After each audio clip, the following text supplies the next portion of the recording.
Na, tikrai yra kažkas jau naujo, kur atrodo nei viena mokykla tokių dalykų nedaro, kur, tarkim, susitikti su pasaulinio lygio šefais, kažkas wow tiesiog. Labai vertinu tokį polinkį mokyklos.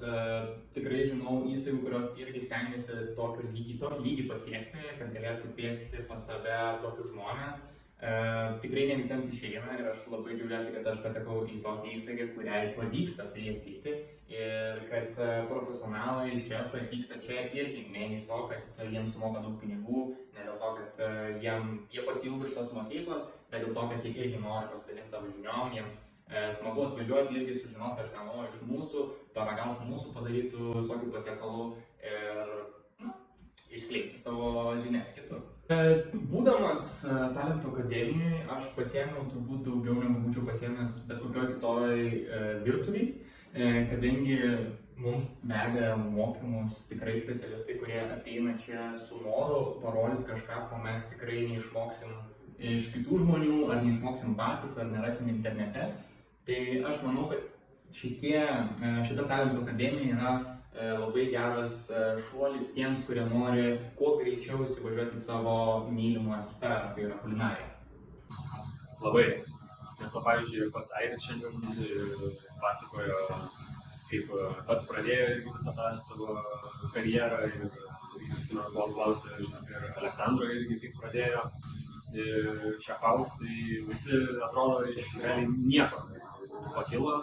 Tai tikrai duoda tokį garantą, kad pats tikrai gali su noru ir su galimybėm viską pasiekti.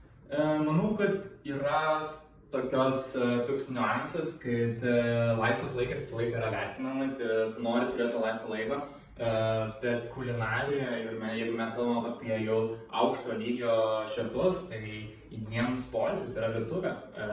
Tikrai Talentų akademiją aš matau kaip poilsį. Nematau to kaip darbą, aš tai matau kaip žinias, kurias aš pasiėmu, kurias nešiosiu su savimi, tikrai man neskaudės nuo to nugaros.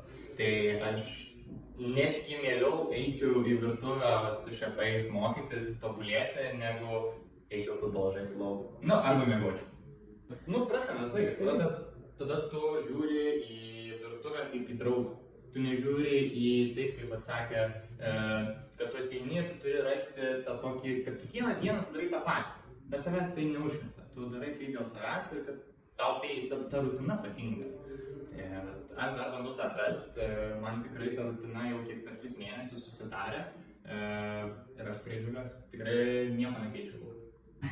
Aš manau, kad dabar liktų tiesiog, pavyzdžiui, eiti su tais šefais, tarkim, į jų restoranus ar tiesiog su jais dirbti kartu, kad tiesiog tą kasdienybę pajausti su jais ir realiai atrodo, tokiu būdu irgi atrodo dar labiau visokiausių ir receptų ir visokiausių technikų būtų galima išmokti, kad ir į užsienį išvažiuoti irgi, tai labai įdomu.